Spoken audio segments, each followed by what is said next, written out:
If we said there was a factory-built V8-powered muscle car that could hit a 9-second quarter mile as soon as you left the dealership, what do you think it would be? A Corvette? A Mustang? Maybe a Chevelle? No, folks, we're talking about the Motion Performance 454 Chevy Vega, which lit up the scene in the golden age of muscle cars. And today, we're going to tell you all about it.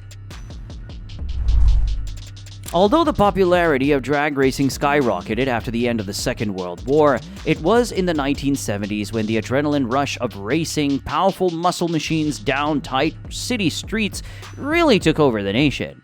Every major city had its own street racing scene, and it was only a matter of time before the cream of the crop started rising to the top. Some legendary street racing cars of this period have built up a mythical status that is still talked about to this day.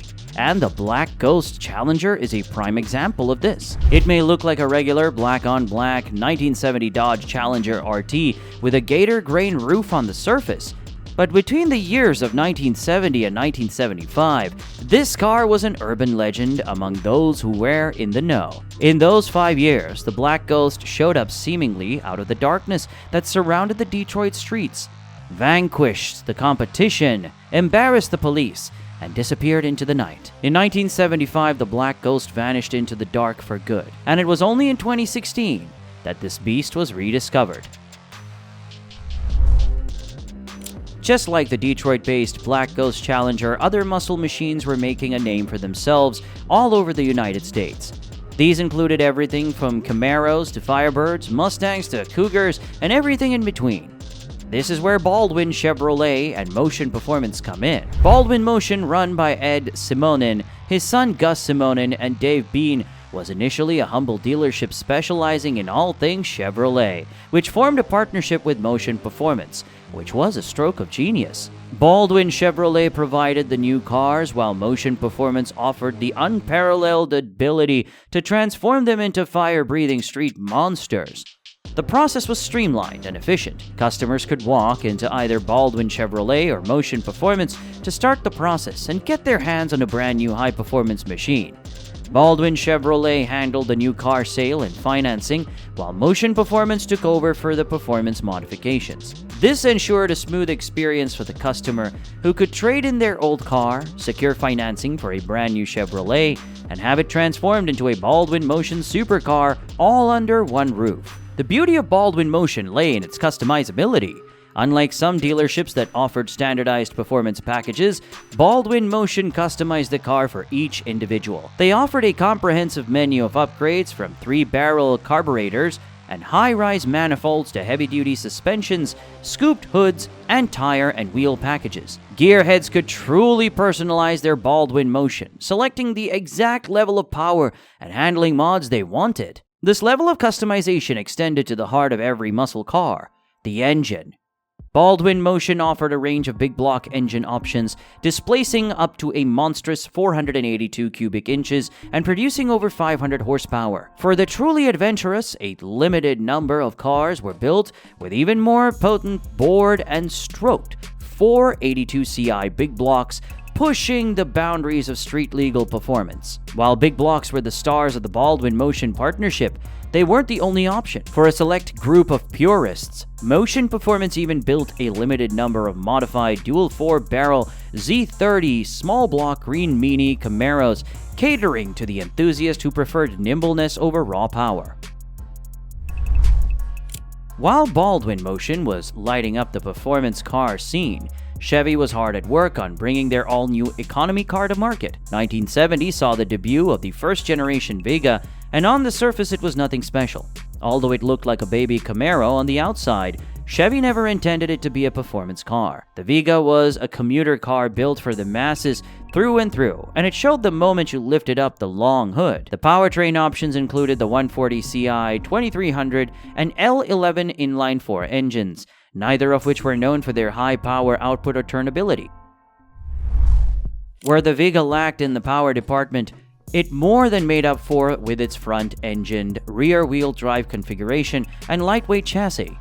You see, although muscle cars of the era were plenty fast and powerful, they weren't exactly petite. Even the lightest muscle cars of the era had a significant curb weight. which held the monstrous engines under the hood from achieving their true potential. Soon after the launch of the Vega, street racers put two and two together and started shoving massive V8 engines under the hoods and creating some of the fastest drag racing cars the world had seen yet. Word on the street is that after swapping out the anemic inline-4 with a good old American V8, a Vega could easily cover the quarter mile in under 10 seconds, which only added to this economy car's popularity. Oh, and its cheap build quality was another saving grace, as unlike the Mustangs and Camaros of the era, which cost a premium over regular cars to insure, the Vega could be insured as a compact car, saving street racers even more money, which they could spend on performance mods. As V8 swapped Vegas started becoming more and more common, several companies caught on to the trend and started offering their own versions of V8 swap kits for the Vega. Although these cost a pretty penny, the enormous performance potential they unlocked was more than enough to make the Vega a household name in the drag racing scene in a few short years. When the engineers at Chevrolet heard the heroics of their humble compact car out on the streets, they also wanted in on the action. This marked the start of a skunkworks project, where they shoved an aluminum small block engine under the hood of a Vega, opting for the lightweight engine over the more common cast iron block, citing it made the car handle better around corners.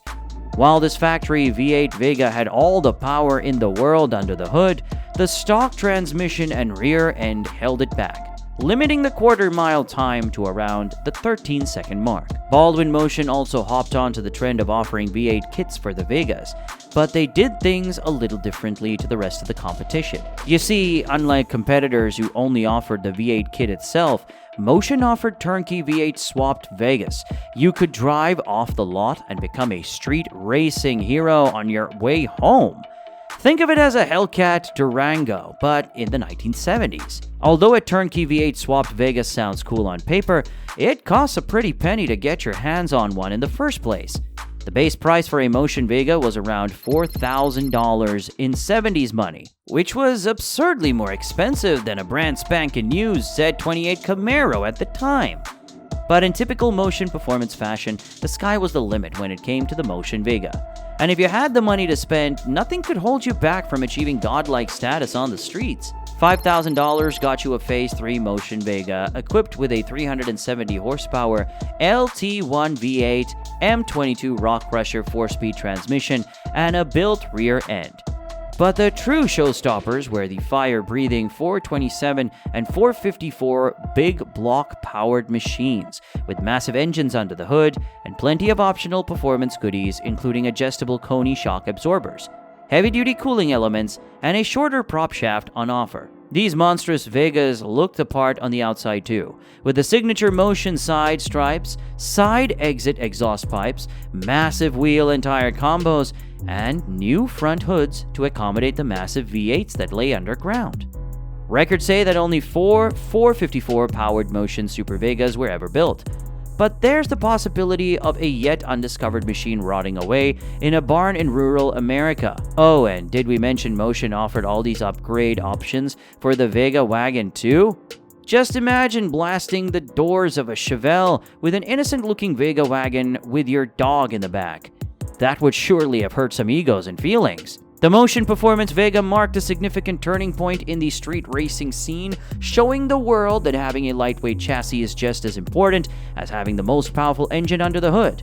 The Vega was discontinued in 1977, but its legacy lives on as the little economy car that, with a minor heart transplant, took the fight to the big boys in the golden era of drag racing.